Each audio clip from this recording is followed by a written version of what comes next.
Robert Spencer here for Jihad Watch.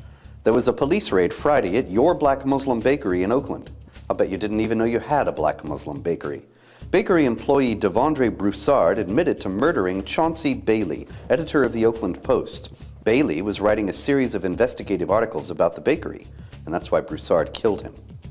Your Black Muslim Bakery is an outpost of the Nation of Islam, not of any Orthodox Islamic sect. But in this murder, Devaughndre Broussard followed a pattern that some Orthodox Muslims have also followed. Violent reprisal has long been an occupational hazard of those who dare to question or investigate Islamic groups or criticize Islamic practices. Filmmaker Theo Van Gogh was murdered in November 2004 by a Muslim who took exception to his criticism of the oppression of women in Islamic societies. In 1992, Egyptian writer Faraj Foda was murdered by Muslims enraged at his apostasy, and there are many other similar examples. But much more common has been the practice of trying to intimidate critics into silence through legal threats. The Council on American Islamic Relations, CAIR, has had great success with this over the years, although lately the tactic appears to be faltering. CAIR was unsuccessful in bullying the Young America's Foundation into canceling a talk by me last week.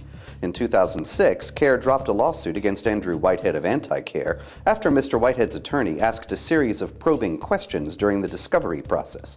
But before that, CAIR successfully cowed National Review magazine, Fox's 24 show, and others into muting in various ways their criticism of Islamic violence and extremism.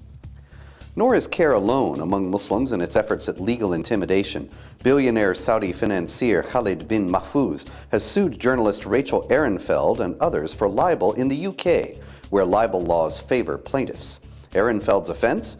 In her book Funding Evil, she wrote that bin Mahfouz was involved in funding Hamas and Al-Qaeda. Bin Mahfouz denied that he had knowingly given any money to either.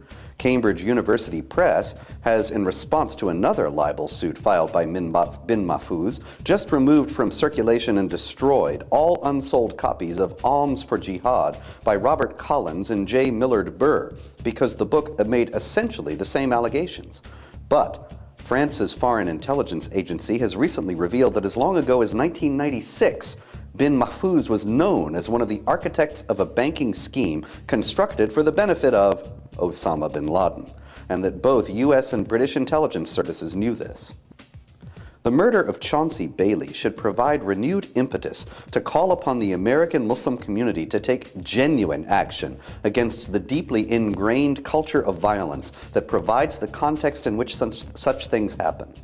And the pattern of legal intimidation has been followed so many times now that Americans are becoming increasingly aware of how it works and how it can and must be resisted.